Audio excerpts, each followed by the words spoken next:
Hey, everybody. Welcome to the GMI Rocket Show. I'm your host, Roman Zelichenko, former immigration attorney turned entrepreneur. I am the co founder and CEO of Laborless, an immigration tech company that automates H-1B visa compliance, and also the founder of GMI Rocket, a digital marketing agency focused on the immigration and global mobility industry, and which brings you this show. Today's episode number 144. And our guest today is my good friend and former colleague, Nhu-y, who is a former immigration attorney herself and is now the founder of a company called Optima. And Optima helps immigration law firms and tech companies and other businesses in the immigration industry really with anything regarding operations. So everything from their technology stack to building out processes to even growth and other things. And we're going to talk about everything that E does for law firms and companies in the industry and her career, as an immigration lawyer working across, any job you can imagine in the immigration space she's had. Which is why she's the perfect person to come in and help law firms and immigration companies, build up and do better with what they already have. So I'm really excited for the episode. Before we get started, I do want to say thank you to the main sponsor of this episode, 8 a.m. DocketWise. So for folks who don't know, 8 a.m. DocketWise is an end-to-end immigration case management platform that provides best-in-class immigration forms, really customizable questionnaires in a ton of different languages, industry-leading integrations with payment apps, calendar apps, my company, Laborless, great customer service. They also are really wonderful about creating content and materials for the immigration industry. That's one of the things I really appreciate about DocketWise and the team. DocketWise has a content library, including a really good blog, ebooks that are available for free for immigration lawyers, a podcast. They support this show and other things that help bring content, new material to the immigration industry. So if you are an immigration law firm or an in-house team and you're looking for technology to help you with your case management or even just immigration forms, which is, DocketWise's bread and butter, check them out. The website is 8am, so the number 8am.com/DocketWise, or click the link in the show notes. And when you talk to them, tell them that you heard about them from the GMI Rocket Show. Okay, so without further ado, really excited for the episode. E, thank you so much for being here. I'm excited because we've known each other for forever now. And we obviously know each other, but this is going to be a great way for me to learn about what in the world you're doing now and what you've been doing for the past 10 years. So thank you for being here. Yeah, thank you for having me on the show, Roman. Okay, we typically dive into the backstory of the guest. And so for anybody who follows you on LinkedIn or elsewhere, some of them might be aware of your backstory, but, if you don't mind sharing it, let's go back to, you're an immigrant yourself. We both came here when we were younger, but you came, I was really young. I was 2 years old. You were a little bit older than that. You are originally from Vietnam, where you were born. Can you talk a little bit about that? I know that's been kind of at least part of your identity here in the U.S., but you were a little bit older, so you have memories from those days. What do you remember? What was it like, kind of being a young girl in Vietnam, and what do you remember from those days? Yeah, so I moved to the U.S. when I was 7, and I remember during COVID, I started this thing where I did 30-day immigrant stories, and it really brought back a lot of memories from what it was like growing up in Vietnam, the adjustment to the U.S. I still, I was 7, so a lot of the memories aren't fresh anymore, but there are very distinct core memories that I still have. And one of them was right before we were about to go to the U.S. For some reason, I thought that the United States of America does not have snacks. And so my mom gave me a little bit of money, and I went to the market because back in Vietnam, back in the day, the kids can just walk and roam themselves to the market. I went to the market and I bought beef jerky because I was like, I have to make this last for the rest of my life because they won't have any beef jerky in the U.S. And I remember that feeling of being so sad, a day later when I ate all the jerky. And I said, I'm not going to have this ever again in my life. Mm-hmm. So thinking back, it's a really silly story, but I think that was just that immigrant feeling of what is the unknown and just trying Mm. to figure out your place in the world and what this means. So you went to school for a few years in Vietnam, obviously before you moved. What do you remember from kind of school there? Because you obviously stepped into school here. You're a new kid here. Did you know English, by the way, when you arrived here, or not at all? I did not. So Okay. I didn't speak I didn't speak any English when I came to the US, and I was put into ESL, so English as a second language classes. Mhm. And I remember that because when we moved from Kinh Giang, which is in the tip of southern Vietnam, to a town called Pflugerville, it's in the suburbs of Austin, Texas. It was a huge culture shift. I was one of the few, Asian people at that town in this small town in Texas. And I didn't speak any English. And it was really, really hard because the ESL program wasn't intended, it wasn't structured in a way that could help me. So I remember the teacher would say, write the word cat in 4 columns down a page. So I would write cat, cat, cat, cat, 200 times. And then she would say, now write the word dog. So then that was their way of trying to teach me English. And that didn't really work for me. Interesting. Were the kids nice to you? Like, do you remember? I think it was hard because I didn't speak English. So I didn't really know if they were nice to me or not. That's fair. But so I'm the youngest of 6 kids. So when we moved to the US, the good thing is I feel like I had a built-in friends network, right? When you have 5 siblings growing up with. But growing up in 2nd grade, honestly, I was probably that dorky immigrant kid, that didn't really speak the language, didn't really understand I didn't have any of the cool games or toys or clothes. So kids were probably nice to me, but I didn't really have a lot of friends when I first moved over here because I was just so different. Yeah, it's interesting. I reflect on, I think I went to ESL too when I first got, in kindergarten or like pre-K or whatever it was. And we already lived here for a couple of years, but my parents didn't really speak much English, my grandmother. So I didn't really speak English going into elementary school either, even though we'd been here for a few really? years. Oh, I didn't know that about you. Yeah, like I learned English basically through watching like Teenage Mutant Ninja Turtles and other cartoons. Really? And maybe being around here, I picked up a few words, but at home we spoke Russian because that's the language that we came over with, and our family did, and our friends and whatnot. So, but in New York, especially in Queens, I was probably one of like 6 kids who spoke Russian, but then there were like five Pakistani kids and 3 Indian kids and 2 Chinese kids. Like ESL is probably half, it's a lot of kids, right? And so it's interesting for me and, to hear people's stories when they move here as small kids, especially to a place like, a suburb in Texas where, maybe there were folks there who spoke Spanish, right? But probably very few people who look like you, especially back then. Do you feel like, because now you're such a hard worker, you've done a million different jobs and now, you run your own business. When you were a kid, do you remember being kind of like a studious kid? Were you more, put your head down and work, or were you kind of more entrepreneurial, which you obviously are now, but did you see any of those kind of patterns when you were little? So when I was really little, and this is another core memory, because Vietnam is a very, traditional culture, especially the family I grew up in. So I remember, and our house is right next to my dad's parents' house, my grandparents' house. And I remember there was this one incident where we were eating rice from a big pot. And this all relates. And my grandmother said an old Vietnamese saying, basically saying, oh, the burnt rice at the bottom is what the girls eat. And I remember being a really little kid, and I was probably 5 at that time. And I told her, that doesn't sound right. I don't like that.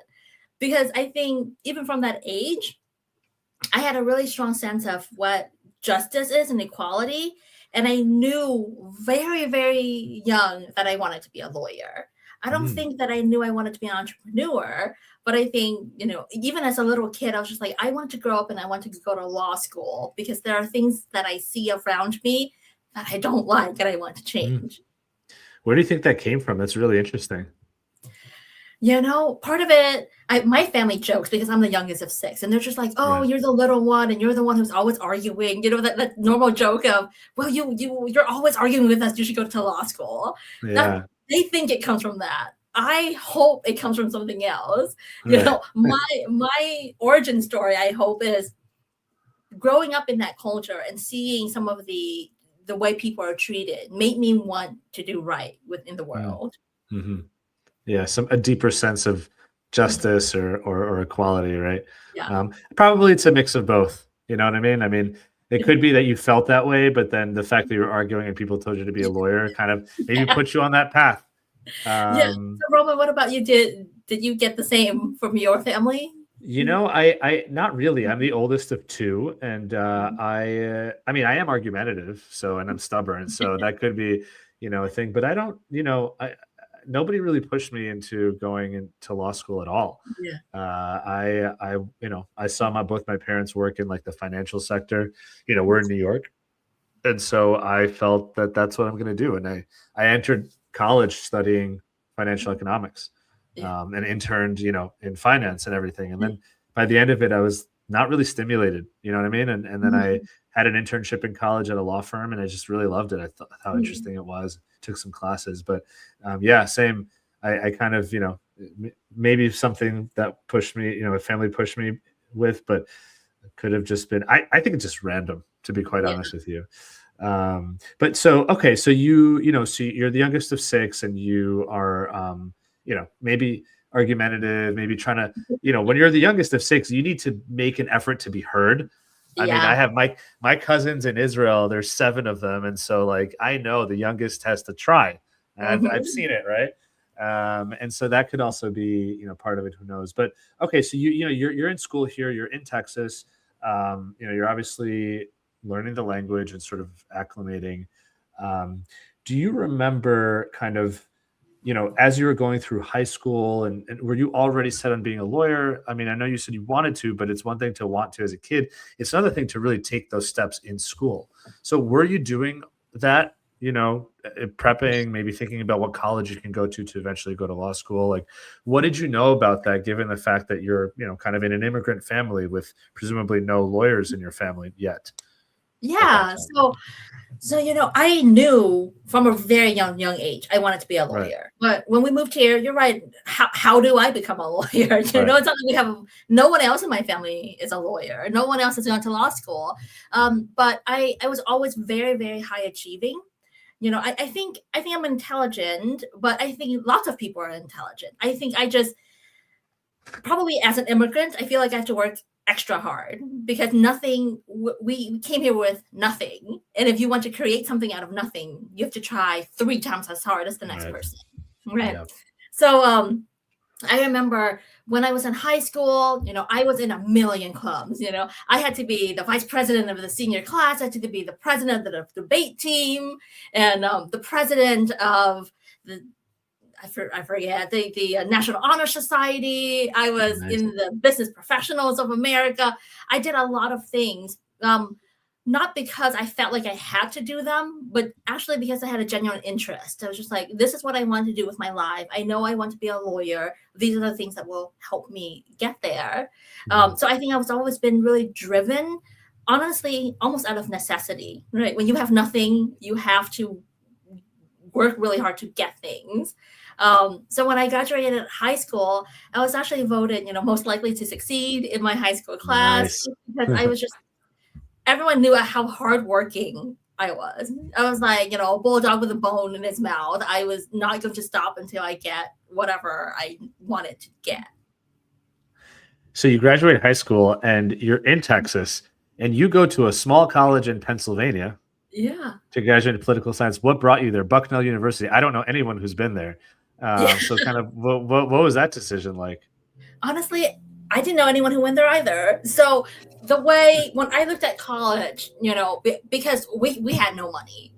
When I looked at college, what I did at that time was I searched, schools that had full financial need. And there's only about a few dozens of them that if they admit you, they will make sure you can go there. And not just with loans, with grants and scholarships. Yeah. financial needs-based scholarship. And at that point, Bucknell was one of those schools. So when I was accepted, I mean, in Bucknell at that point, it was one of the most expensive private schools in the country, right? So I think, I mean, and this was almost, oh my gosh, we went to college in 2006, but 2006 money, it was, I think, close to $60,000 a year all in with room and board. There was no way, that was double what my dad makes annually, right? There was no way we could afford that. But the reason why I accepted the going to Bucknell was because of their financial aid package, and I graduated with very, very little debt. Most of it was needs-based scholarship, and I didn't get the normal college experience where your parents take you all around the country and you tour different colleges. Right. This was just me just figuring out what colleges can I go for free or almost as close to free as possible. So the first time I actually went to Bucknell was when I flew up there for orientation, and I knew nothing about that school. And so, I showed up and it's in the middle of Pennsylvania. I mean, there are Amish people around. You see mountains, and it's really very, very rural, but it was free. It was very, very close to free. Did you go by yourself, or did anybody in your family escort you? I went by myself. I mean, we didn't have any money. So I bought a one-way ticket. I was 17 years old. I had 2 suitcases, and I went by myself. And within a week of starting, I found a job. I started working at the library there because I needed money. Yeah. That's such an immigrant story. Of like, were your parents sad, or were they kind of, they understood that that's how it works in America, and most people go away to college, and they just said, good luck, and we'll see you on winter break? Yeah. So, by the time I went to college, most of my siblings had gone to college. Yeah, that's true. But my siblings all went. So we lived, in the suburbs of Austin. So all of my siblings went to UT Austin, and they just lived at home. So I was the first one to leave the nest at 17. But I think my parents knew how strong-willed I was and what I wanted to accomplish. So that there was no way they could say no, because I told them, listen, it's practically free. We don't have to take out any money. You don't have to support me financially in this decision. So they trusted me, and I packed my 2 suitcases and I went by myself. And I didn't really get to go home very often because of the cost, right? Yeah. And they actually, so the first time, my family, my parents, and it's just really my mom, my dad couldn't make it because he had to work. The first time that they went to Bucknell was when I graduated. My mom came up to attend my graduation. Yeah. I mean, I guess it's same for me for college, but I do think that my mom wanted to come up, and I was always like, no, it's fine, or whatever. But yeah, exactly. I think Americans, when the parents go to college, and obviously if you have the means to travel around and choose, it's a very different experience. Whereas, with immigrants, like, they don't know what to expect. And so they're kind of like, yeah, go, and we'll see you later. And then it never happens until you graduate. Yeah. So you studied political science, obviously at that point you knew you were going to become a lawyer. You went to law school in Boston College. And you graduated. We both graduated in 2013, which is crazy. Over a decade ago. Time flies. And and you got a job. We got our first jobs at an immigration law firm, right, in Arlington, Virginia. So, I've shared this story before, and this is not about me. This episode's about you. Did you know that you wanted to be an immigration lawyer? Because a lot of people say, oh, you're an immigrant, therefore it makes sense that you want to be an immigration lawyer. I had no idea what immigration law was, despite the fact that my family went through the process. I remember going to the citizenship interview and, all that stuff. Did you know about immigration law and what it was, or was this sort of something you fell into? Honestly, I fell into it, specifically business immigration, right? Because I think when people hear immigration, especially if you have no connection to this world, when you hear immigration, you think of, family-based immigration or refugee and asylum type of immigration. You don't think business immigration. I had never heard of that ever before. And it kind of landed on my lap in the sense that when I was I went straight from Bucknell to Boston College. And the reason was, again, financial need. But Boston College also has very generous needs-based scholarships. So when I went there my second year, Boston College Law had a program where it's an externship program Mhm. where, you still pay tuition for the semester, but you spend the semester and they match you up with a law firm. When I first told my parents that we're doing that, they were just like, so let me get this straight. You're paying the school to work somewhere for free. Yeah. We don't understand. And I told them, I don't know anyone in this world. It's not like I have connections who can hook me up with a job afterwards. I have Right. to get my foot in the door somehow. And this is how everything kind of landed on my lap in a way. It fell into place because I was matched with Fragment. So then, Mm. I did my externship with them for a semester at Fragment. And then after that, for my 3L year, I worked as a clerk for them, and that time they paid me. Yeah. And then, so that's why everything it fell into place. But before that, I knew nothing about business immigration. Did you have any courses at Boston College, at the law school for around immigration law? Yeah, so they had an immigration course, and they also had a business immigration course by an adjunct Nice. professor. I took both of those classes, but I think, Roman, you and I have been in this space long enough to know that law school is not the real world, right? Right. So you when you take business immigration law in law school, you're reading about cases from 100 years ago, case law, but they're not really teaching you how to advise clients, how to fill out forms, how to do case Right. strategy. So I think having that actual experience at Fragment really made me understand, oh, this is what business immigration law is, and I like it. It's fun. I don't have Mhm. to go to court. It's transactional, but I can still be strategic.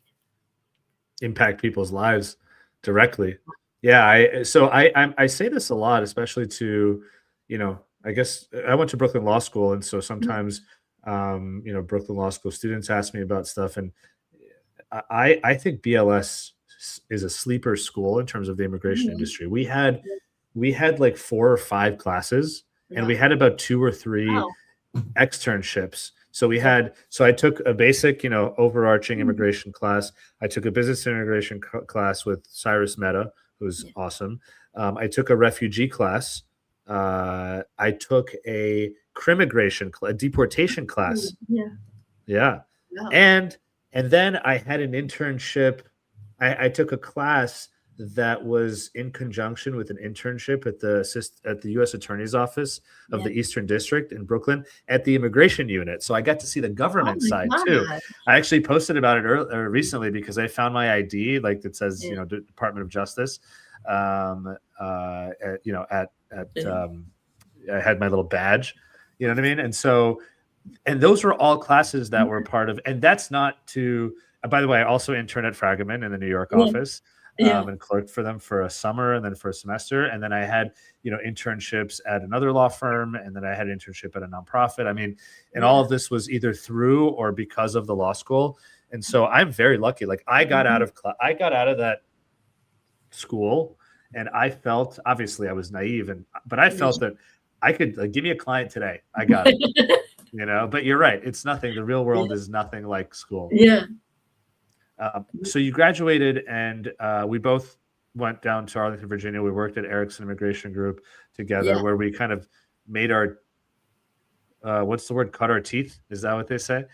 Yeah. Where we like learned, and so obviously from there we had our paths. But I want to talk a little bit about your career because you were we were at EIG together, then you went to Fragaman, and then you Yeah. had so many different jobs. But it's not that you went from law firm to law firm, which people do. They move around. You went from sort of law firm to in-house to startup Mhm. to immigration serve, like a different type of immigration business. And so I kind of want to talk about these things a little bit because I Sure. think that it would be a disservice to have you talk about how you've started your business, Optima LegalOps Yeah. Consulting, without talking at least a little bit about what you learned at these different positions. So again, we started together in Arlington, and then you went back to Boston, obviously, and Mhm. you went back to Fragaman. So from there, right? I mean, it's sort of like the dream. You work you work at a law firm,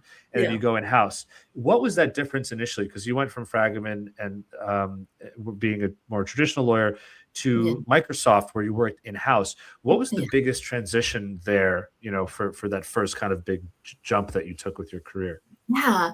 So that's a really good question. But Roman, and I want to tell you this quick story, sidetrack a little bit, because I don't know if I've ever told you that, how I got the Ericsson immigration job. No. Which kind of started this whole journey, because I was in law school. I had no money. And I remember, so they called me and they're like, okay, we would love to interview you. It's going to be in person in Virginia. Yeah. I'm living in Boston right now. And I figured and they were like, oh, can you come in 2 days to our office? And, I pull up the Google, I'm looking to see how much it would cost to fly down there. And I think it was like $300 or something. And that was so much money. I had zero money. So I did the cheapest option I could to get down there, which I found an overnight Amtrak, because otherwise they wanted to meet me first thing in the morning, which would mean if I have to fly down, I would have to fly down the night before, get a hotel room. And this was racking up to be, at least $500, right? So then I was just like, okay, I'm going to get an overnight Amtrak and sleep on the train, and then wake up, it arrives in DC at 7 a.m. I'll change at the station and then go meet them. So that's what I did. And then what I think they probably felt sorry for me, because I told them that's what I did. And that's probably why they gave me the job, to be honest. Did you interview in DC? Because I also had an in-person interview, and mine was in Woodbridge, Virginia, which is like 2 hours south of DC. And I remember it was actually on my birthday, or the day after my birthday. And I remember that I graduated law school. I had a birthday dinner with like some friends and family, and everyone was sort of, having a couple glasses of wine or something. And I remember thinking, I have to, like, you guys are all going home after this. I have to go drive. I think I rented a car, and I drove through the night from New York City down to Woodbridge. No, I said DC, but I meant Woodbridge. Yeah. The suburbs. It was a whole journey. That's farther. Yeah, it's a whole journey. Yeah. Maybe they felt bad for me too. Honestly, maybe that's why we got a break into the space. Yeah. But yeah, so we started together as baby attorneys, and I went to Fragment. And then to your question, the transition from being an associate at a law firm to going in-house at Microsoft, what was that like? And to me, honestly, it was so thrilling, because I think after I was at Fragment, I took a look at myself and I realized, do I want to do this for the rest of my life? Do I want to be an immigration lawyer? There were aspects of the job that I really, really loved. And there were aspects of the job where I was just like, wow, things are really inefficient, not because of Fragment, but just in the legal space in general. And I'm so junior in my career that I feel like I can't make these changes. And I have all these ideas, which I guess is the origin story of Optima, starting to grow. So making that transition to Microsoft was really, really exciting for me, because when you go in-house at a company like Microsoft that represents 10,000 visa-dependent employees, they have outside counsel, but they have such a large in-house legal team. You really have a lot of opportunities to work on operations. How do we reduce legal spend? Because we're spending millions with outside counsel. How do we start clawing things back and bringing things in-house and growing our offshore team in India, or using our technology? Because Microsoft built something called MIMS, which is their own immigration case management system. So just figuring out, process-wise, business-wise, how do we run an immigration business? Right? Which is not what you do at a law firm, because at a law firm is how can you be the best lawyer you can be and be compliant. And they don't only teach you that in law school, of how to run an immigration, any type of legal business. Definitely. Yeah, I felt that way as a lawyer too, but I was thinking more about, how do I get more clients for this firm? How do we market? How do we think about branding? But same thing, like, I was a baby attorney, and I shared my ideas, but my job was not to think about marketing and sales. My job was to file applications, right, and do the work and represent the clients. And so I guess, like you, I also sort of had some Yeah. ideas and thoughts about how this could be done better or differently. That sort of has also led to what I Yeah. do today. So you moved in house. I remember MIMS actually. I remember at one of the ALA Mhm. conferences that they actually had a booth Yeah. because I think they tried to like commercialize it for some time, but I guess that didn't go anywhere. But I do remember that. And so you're in house at Microsoft, huge organization. You're now able to represent and support your your employees. And did you have any say in operations or like technology? I mean, were you able to have an impact or some impact, to the extent that you were thinking? Yeah, so I was at Microsoft for 3.5 years, and during that time, there was a lot of opportunities to do this type of business and operations work. So one of the things that I was responsible for was we have a large team in India who's kind of our first line of defense when it comes to communication. So all the emails from all of our employees would go in, and that team would be the first person to respond, and then escalate to our team and to our attorneys if they couldn't answer those questions because they're legal in nature. That team it's very large abroad. So, and then they needed a lot of training and also just templates and process flow on how to handle this communication volume, right? Because you're looking at 10,000 visa dependent employees who have lots of questions, and this was during the period of Trump's first term. So that's what I own. I own that workflow of communication and management of our offshore team when it comes to their communication with our employees.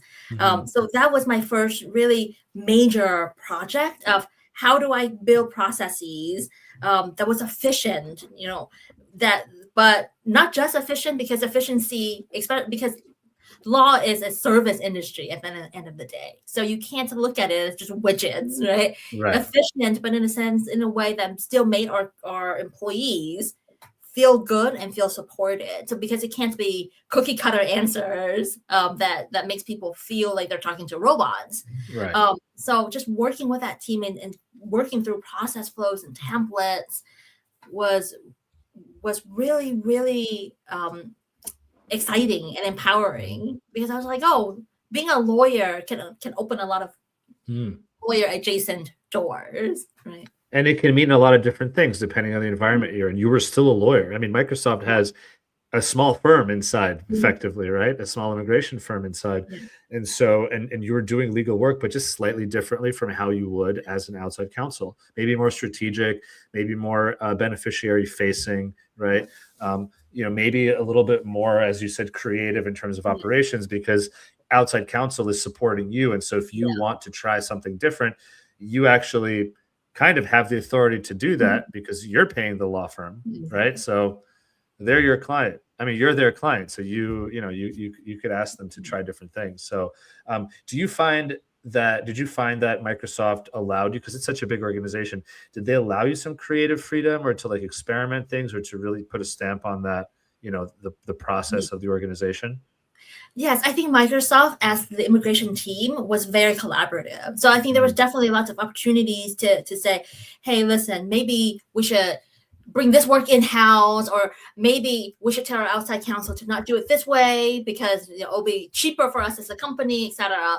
There were a lot of opportunities to voice opinions and hopefully to change some of the structure. Wow. But I guess leading to your question of, I think Microsoft was really my first taste into what life could be like. It was the bridge, because I was still an attorney at Microsoft. It was the bridge between being an attorney full time and then moving into more of an operational role. And so that's a really good segue. Before we get, because now you go for Microsoft, which is of course a technology company, but as you said, you're actually working as an in-house counsel. This is where you make a move to a company called LegalPad, which has since been acquired, which was an immigration tech company. In fact, they started as a company that only automated H-1B visas, which was really cool. I remember I connected with Todd and team way back in the day.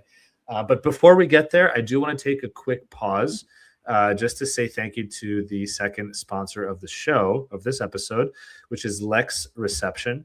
So for folks out there listening, watching, Lex Reception is a legal intake, reception, and client support service. So from answering phone calls and messages in real time to scheduling appointments, Lex Reception provides immigration law firms with 24/7 legal answering specialists. So basically, it's like having your own receptionist team, but you don't have to hire them full time. They are trained and staffed by this company, Lex Reception, so that the law firm that hires them doesn't have to worry about missing a call from a client or a prospect.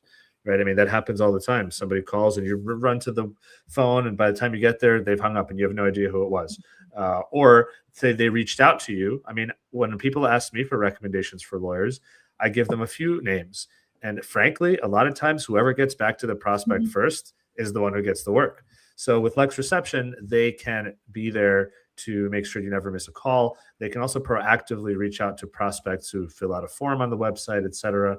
And from a tech perspective, which of course is a big focus of this show, Lex Reception has integrations with a lot of legal tech platforms like Clio and Practice Panther and LawPay and many more. So they fit in with law firms' workflows. So for anybody who is interested in trying Lex Reception for your law firm, listeners of the show get $250 off their first month of service. So check them out. There's a specific link in the show notes that'll get you those $250 off. Reach out to them and of course tell them that you heard about them from the GMI Rocket show. So thank you to Lex Reception. Okay, so back to you, E. You are, you're at Microsoft for a number of years, and then you take kind of a leap, and now it's a little bit more common, but at this point, there are not many VC-backed firms or companies in the immigration space. So you joined LegalPad as director of legal, and VP of client services. I mean, from your LinkedIn profile, you were there for a couple of years. Talk about that. I mean, that's a very different situation. You're no longer filing applications or really acting as a lawyer. What was that role like? Product manager? Was it strategic? Was it operational? What did you do there? Yeah. So it was to start, it was a leap of faith, because leaving Microsoft to join a startup was scary. But at that point, LegalPad just received $10 million in funding. And when I met Todd and saw his vision at that point was he wanted to build something where you hit button, you get visa, right? And this was 2020, so right before COVID, but AI wasn't what it is today. So this was still really new of a concept of, okay, let's do O1s, EB1s, EB2 and IWs for startup founders, but in a way using technology. So when I joined, I was so intrigued by that idea because I used to do a lot of O1s and EB1s back in my Fragment days. So when I came on, my job wasn't to be a lawyer anymore. And I loved that. It's just, so I don't have to be the attorney of record, but I can, hire legal teams, manage lawyers, manage immigration specialists, create the workflow, create the KPIs, work with our tech teams. Those are all the really exciting things of how do I partner with Todd, the CEO, and make his vision become reality. Because a lot of tech CEOs, not all, some of them are actually, they're good at everything, but some of them, they're really good at creating a very strong vision and hopefully getting funding for that vision. But there is an execution piece when they partner well with an operator who can come in and say, okay, these are the things you need to do to execute on that. These are your workflows, these are your templates, these are your KPIs, OKRs, these are your dashboard. It helps them make their vision become a reality. And I think it was a mutual leap of faith because for me, I did a little bit of it at Microsoft, but I had never done a completely non-legal role before. I felt very strongly, I believe I could do it, and Todd believed I could do it, but it was a leap of faith for both of us. And I think it worked out really well because we were able to build a really strong legal team. And we created a concept that's now copied by a lot of other tech startup in this space. And we talk about that, and right now ABS. But so at that point, it was a novel idea of creating a space where the startup could partner with attorneys on essentially almost full-time flat fee model, right? So because per case would get too expensive as your volume scale. and figuring out how to make that work was really, really exciting. Hmm. Were you there for the acquisition, or did you leave before the acquisition happened? I left right when the acquisition happened, just because Gotcha. of the next opportunity. Yeah, yeah. So let's get to that, because I think that's where you really that was actually one of the second longest jobs that you held, Yeah. when you moved over to BDV. So you came over to BDV. By the way, amazing. You went from immigration lawyer, and then in a handful of years, you're the chief. I mean, you started, I think, in a different role, but I guess you ended as a chief operating officer, or did you come in as a COO? So I did not come in as the COO. I came in as the senior VP of operations, and then I Gotcha. became the COO. So just like at Gotcha. Legal Pad, where I joined as the director of legal, and then I became the Yeah. VP of client services. So looking back, it was really exciting to basically stop being a lawyer, and within 5 years, I was a COO of a company. Yeah. Talk a little bit about that. So, for those who don't know, even immigration lawyers who may not know, or other immigration folks, so BDV Solutions is a company that, it's not a law firm, but it's a company that helps individuals file, I mean, over for the most part, EB3, quote unquote, unskilled visas, right? So, BDV, correct me if I'm saying, I'm trying to also understand it when I say it. So, BDV basically partners with employers of unskilled workers, so maybe restaurants, or like factories of some sort, or warehouses or something that need labor, and BDV Solutions brings in foreign labor and helps them apply for EB3 green cards and take these positions. Is that kind of right? Yeah, so good job, Roman. And I know that, Britt Verdnall, the founder of BDV, was on your Yep. show previously. So I think she will be so proud of the summary that That you provided. summary. So essentially, when I joined, so BDV has grown significantly since Yeah. in the time that I was there, and now they're doing great. But when I initially joined BDV, the opportunity came up organically because what they did at that point was they were the matchmaker. They would find the employers who are in need of labor, and they would also find the foreign nationals who want to come to the U.S. in the green card. So they would matchmake, and then they would help the employers do the perm process in connection with the attorney, and then do the entire immigrant process to then bring the foreign national over. And the unique thing about BDV was, and this is all public information on their website, they are full service. So it's not a normal law firm, because law firms don't do recruitment. They also do the recruitment, but they also don't stop there.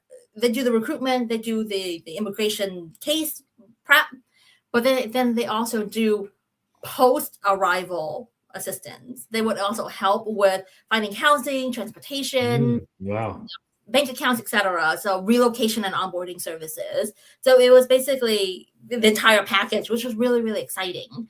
And the reason why I joined BDV was, at that time, I left right before LegalPat was acquired by Deal, because this was just an opportunity I couldn't pass up.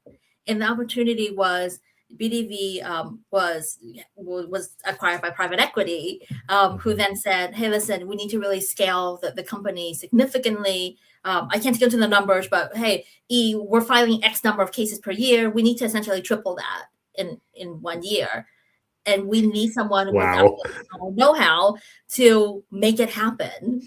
What do we need in order to, in a year from now, look back and say we tripled our production?" And we're not talking about small numbers. I can't give you the exact numbers, but we're talking, in the thousands, right? Yeah. Of cases. So I was brought on with, really, that was my main objective.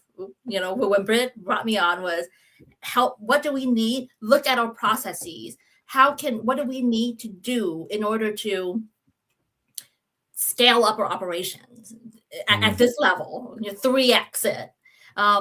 And it was really exciting to figure out those pieces of the puzzle, with the legal team, with the operations team, with the onboarding team, with the tech team, with finance, making all these pieces work together so that we did deliver that. When we did 3x our operations within 1 year, and we reduced our legal spend by 60%. Wow. what did that entail for you? Like, what did that look like for you? Was it, coming up with standard operating procedures and sharing them with people who were doing things ad hoc?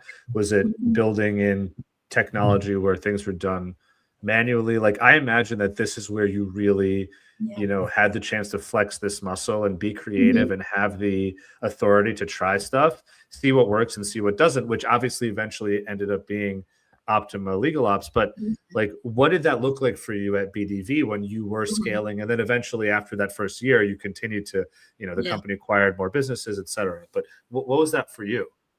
Yeah. So it wasn't just creating, SOPs, because it was problem solving, right? Because if we were just documenting with SOPs of what we were already doing, there was no way we could scale at this volume.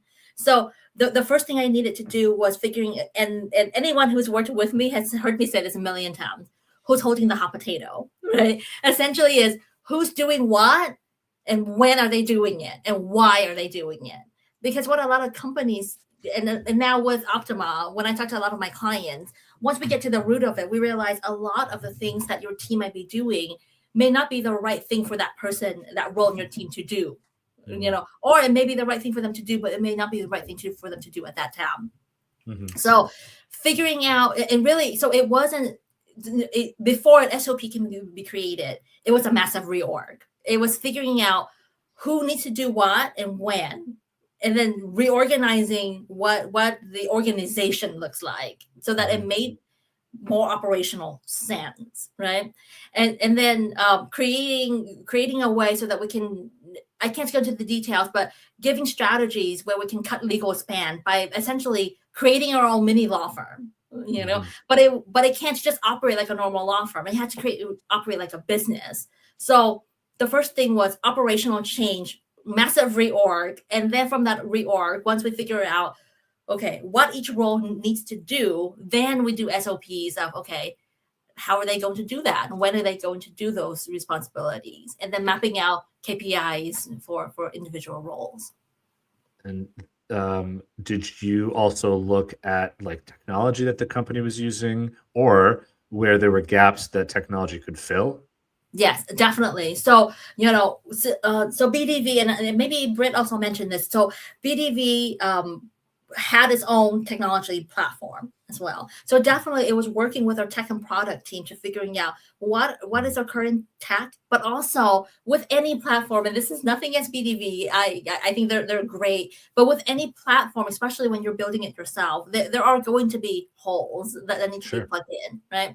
So my stance has always been from an operational perspective, you work with technology and you find ways for technology to help you, but technology cannot be a blocker.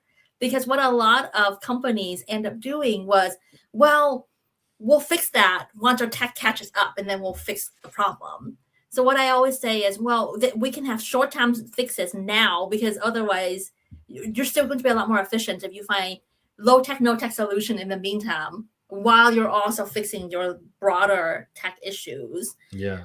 So yes, it was working with tech, but also knowing when to create band-aids so that the business can still operate while the tech issues are being sorted out. Yeah. Interesting. That's cool, because a lot of times people would say, well, I don't want to have a temporary tech solution. Let's just wait for the, longer Mhm. term solution to be built. But your point is, well, you're losing time and money while you're waiting. And Yeah. at this point that even if you have a timeline of 6 months for something to be launched, realistically it's going to be a year or more. Yes. Like Yeah. everything, and I know this now too from a Yeah. tech perspective, everything takes so much longer Yeah. because bugs come up, because you Yeah. have to test multiple times, because requirements change Yeah. along the way. I mean, there's so many different situations. So you're doing this. You help BDV scale for in that first year, and then you continue to help it scale and continue to help Yeah. it operationalize. You were there for 3.5 years, Mhm. um, and then at some point, you've now been working your butt off for Yeah. over a decade. Yeah. You jumped ship a couple of times. You had to relearn new environments and constantly push yourself as an immigration professional, legal professional. You decide to start your own business, Yeah. right? Tell me a little bit about that. Like, kind of what made you start to think about this even being Yeah. viable as a business, and kind of, I guess, if you can share, what was that maybe point where you said, you know what, I'm going to take the leap? And by the Yeah. way, I preface this by saying that I think the answer to this question could be the thing that inspires somebody else. For me, when Yeah. I was working and I had the idea for Laborless, I probably should have stayed longer, but I Yeah. wanted to leave earlier. You know what I mean? Yeah. But I was waiting for the right time, for the right amount of motivation. And only eventually was I like, you know what? I've baked this out enough, and I think there could be something here. Let me take a leap of faith. What was that for you that helped you take that leap of faith? Yeah. So I think it was the external interest that started to pour in, right? So when I was at BDV, I can't go into a lot of details, but we scaled. The company scaled. It was very successful, and we became from one company. By the time we left, we were 6 or 7 companies. So we had a lot of acquisitions at that point. And being the COO, I was also intimately involved in the post-acquisition integration of these companies. So and I think one of the things that at that point was the reason why I didn't take the leap of faith sooner was because I was always trained. There was this voice that said, "You're a lawyer. You have a JD. You're not a business person. How can you think that you can do this on your own? You're not trained for this." But I think what really helped me was, I think I have a fairly decent LinkedIn community, and you and I, we've been doing this for over a decade. So I think at some point, the good thing about business immigration is it's a very close knit community, and after a while, everyone kind of knows everyone or knows someone who knows someone. So I think what gave me the courage to do this was just starting to get inquiries from people who say, "Hey, E, I heard from so and so that you're really good at helping to solve business problems or with operational structures. Can I get 30 minutes of your time? Can I talk? Can you help me through XYZ problem? Hey, I hear that you're really good at creating templates or SOPs or with reorgs or with helping figure out what tech stack to use. Can I just have a little bit of your time?" And at first, I think I was just like, "Yeah, of course, and sure." But I think after a while, I said, if there's this or much organic interest in this, I mean, the interest started out slowly. This is not something that I was getting 10 of these calls every week. Right. Even if once a month somebody unprovoked was reaching out to ask my advice on something, it made me think maybe there's something there. And just that immigrant mentality of no one's going to hand you anything. If you want to do something, you have to build it yourself. And I realized, well, maybe I do have this community behind me. Maybe I do have built enough of a reputation for myself that people do think I understand the space. And then, so, then instead of just saying, "Oh yeah, of course I can jump on 30 minutes for free and just advise you as a friend or, because of a mutual acquaintance," I started putting feelers out there of, well, sure, but my quote is X dollars, would you be willing to do it? And the first time I did that, Roman, it was terrifying, right? Like when people actually really pay me to consult. I know they will pay me to be an employee, but would they actually pay me as separately as a professional consultant? And what I found out was I was pleasantly surprised by the number of people who didn't bat an eye. And they said, "Well, of course, your time is valuable and we'll pay you for your service because there's really no one else in the market who understand this space as much as you do. We've tried using the Big Four. We've tried going to EY and PwC to help for their consultants to help us solve our problem. They don't know this space." Right. Exactly. I love that. Has your fee gone up since then? So no, but I've been a lot because I think I started high. Because I think when I started out, it was more just testing the market of what's there. But I think, I started Optima in June. And since then, I've been more creative with different fee models because, some clients may like hourly fees and some may be project-based or some may want flat fee for a certain number of hours per month, and being able to just listen to clients and hopefully try to work with them and meet them where they're at has Yeah. really helped. And I think for me, that was a big learning curve for me, because even though I know this space, being a business owner is brand new skill set, right? So just learning of how do I run my own business was something that I had to learn, slowly, and I'm still learning. I suspect, I mean, me too. And I suspect that people who are in business for many decades are always learning. Yeah. What does Optima do? Like, right. I mean, you've shared the story, you've shared how you got to starting the business and the early days of, going from a friendly call to a real consultation. Today, in early 2026, what does Optima do? Who do you help? How do you help them? Like, what's the pitch basically? Yeah. So let's start with who do I help? So right now, what I do is I love helping immigration startups, tech companies, and also small to mid-sized law firms. So that's my target audience: startups, mid and small law firms. How do I help them? Well, I offer a range of services, and they include things like some law firm may need help with their process flow. So they're just like, hey, can you come in to basically do an audit of how we're currently working and help us revise or process so that we're more efficient. We feel like there's just a lot of waste within our company. So my job is to come in and really audit what's everybody doing, and then help them come up with a revised workflow that's more efficient.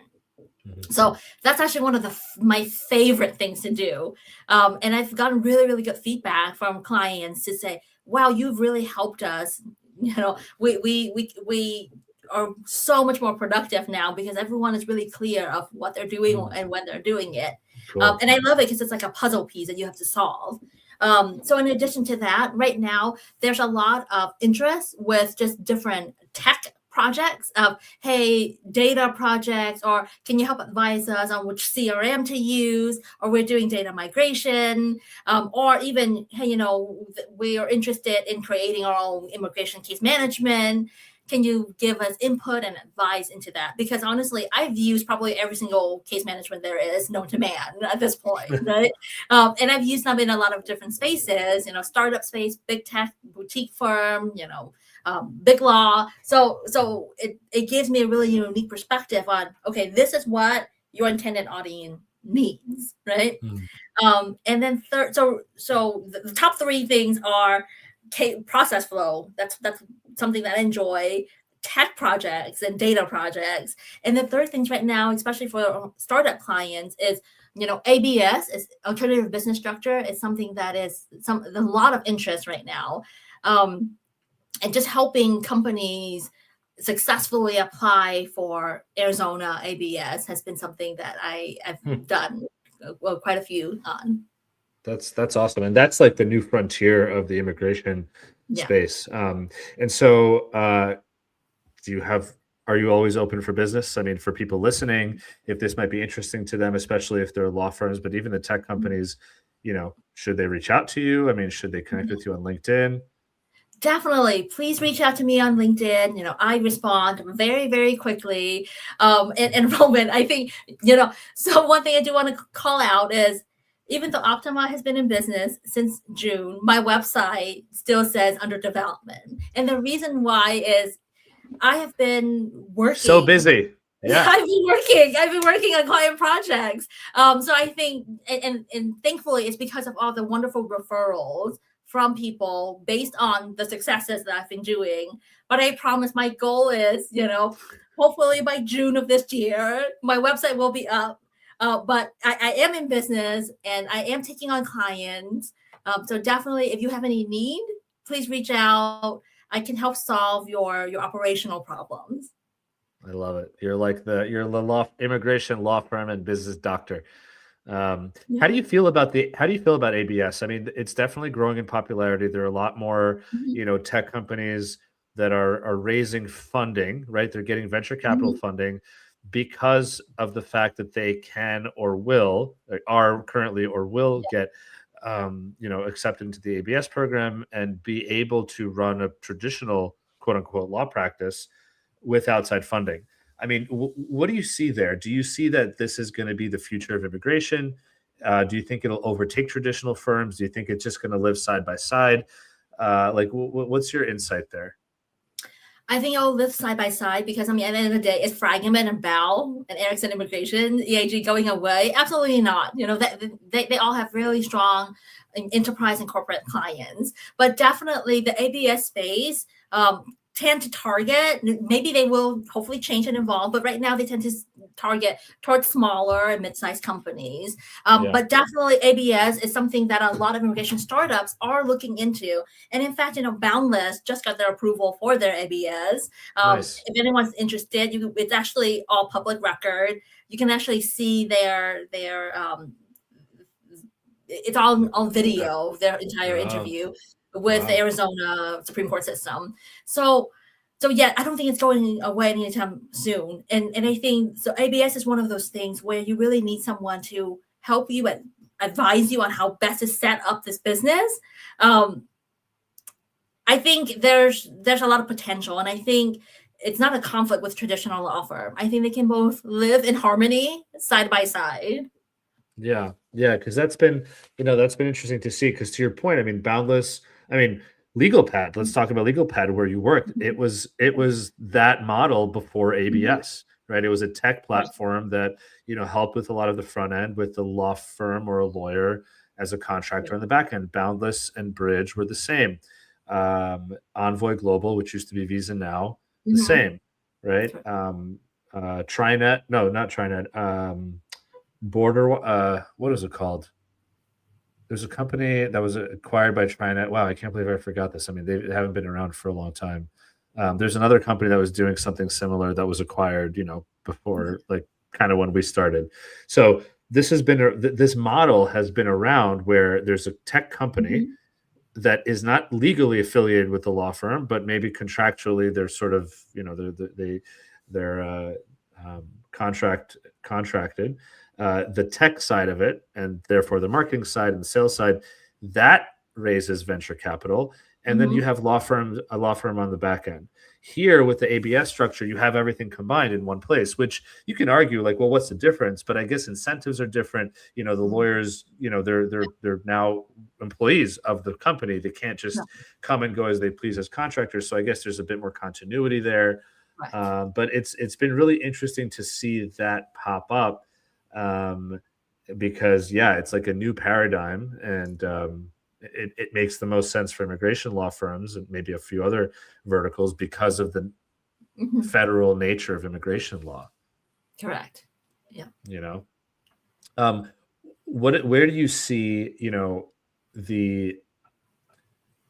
I've recently been doing a little bit of merger and acquisition discussions, right? And I think part of what is going to kind of lead to growth is going to be the roll up and the combination of firms into this ABS structure. So I don't know, I guess, do you have any thoughts on that? And by the way, if and when that happens, they're going to come knocking on your door, because when you have one company that's venture backed acquiring small or boutique immigration firms, the operational nightmare that's going to cause will need somebody like you.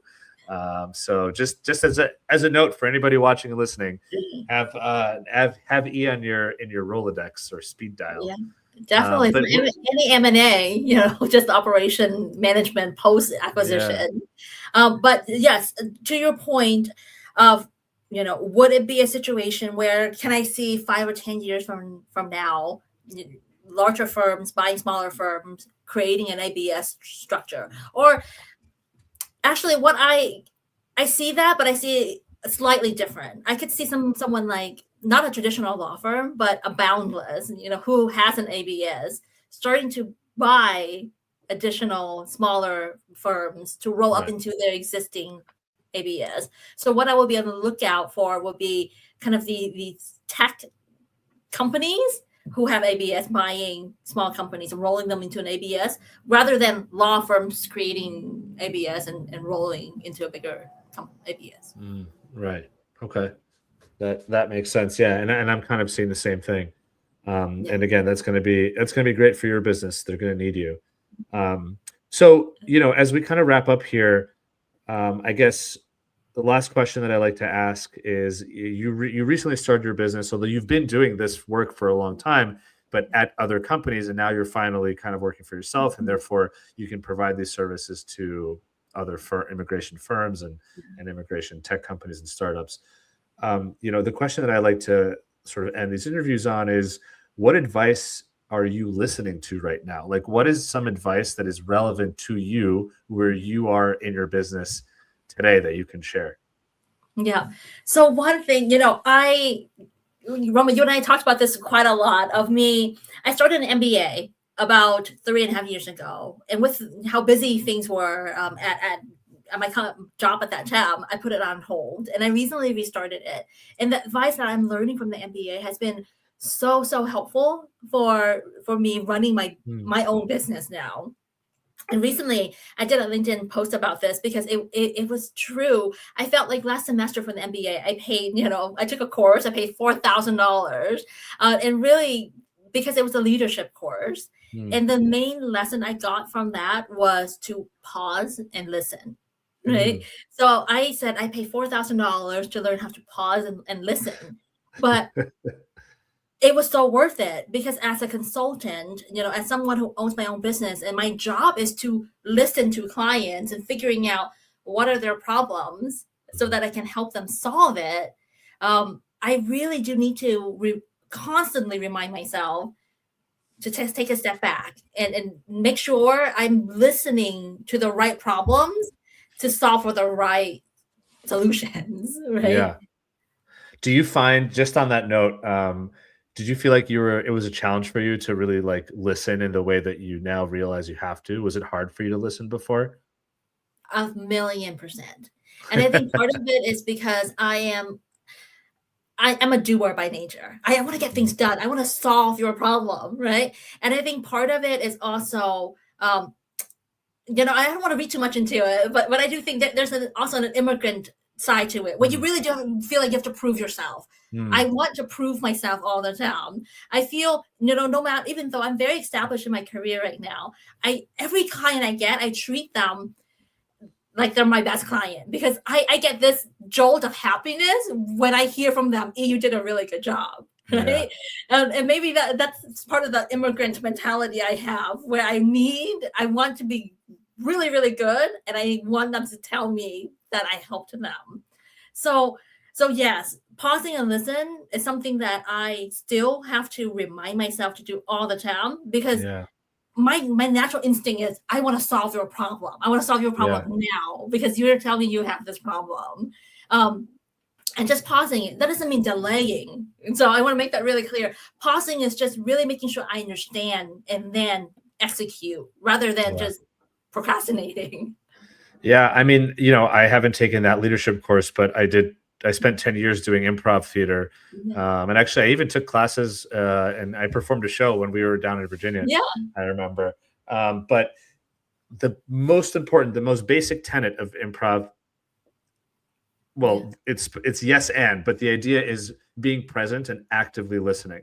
And that has helped me so much. And I spent way more than $4,000 over my time in improv, but it is hard. And I think, like, if I were to ask myself that question, I think some of it for me is ego, because when someone is talking and explaining their problem, if I think I know what their problem is, I used to be more likely to cut them off and say, "Oh, got it. Okay. So what you're saying, blah, blah, blah, blah," right? Like I want to finish their sentence and I want to tell them that I understand their problem when they're not done yet. And then, pretend like I know it all. It's really taken me a lot of work, and I'm still not great at it. I'll still cut people off sometimes, and I catch myself, and I'll apologize. It's a work in progress, but I've realized that sometimes they don't get to that little jewel of information until the very end. They're saying something, and you're like, "Okay, got it. I know exactly what you're saying. I've seen this before. Like, no problem." And then they say some little thing at the end, and you're like, "Ooh, that's different." And if I hadn't waited, I wouldn't have known that. And that's the core of your issue, or that's the core of your question. So, I think for me, partly it's like some kind of ego thing where, like you said, maybe it comes from wanting to prove myself, where if if I respond faster, maybe it sounds like I know what I'm talking about, right? But like, I think to your point, once you get more experience, the more experienced you are, actually, the more comfortable you are with listening quietly and taking your time, because you're confident that you can solve problems. I think when you're getting started, for me, this was definitely the case. I thought that speed was the thing that showed that. And now I'm realizing that, to your point, patience and listening is the thing that shows that. So I love that point. And I ask you because I do want to think deeply into it. I think that's what's interesting. And hopefully if folks are listening to this, and this is a challenge of theirs or something they're considering, maybe they'll pause and reflect too. Why, how do I listen better? Et cetera. So, E, this was awesome. I'm so excited to watch you go from all the crazy things you've been doing to now finally starting your own business and sharing your expertise with the world. You already mentioned people could find you on LinkedIn.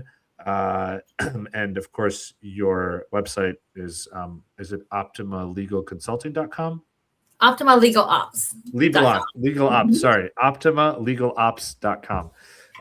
Which, while it's still in progress, there is a way to enter your email address so they can still get in touch with you through there. Yes, but the best way, message me on LinkedIn. I respond very, very quickly, and we'll schedule time to talk. Yeah, awesome. I love it. E, thank you so much for being here. I wish you the best of luck. I'm excited to continue to watch you grow your business and see your work in the different companies that are popping up. So I wish you all the best, and thank you so much for coming on the show. It was wonderful. Thank you for having me, Roman. Have an awesome weekend. Thank you.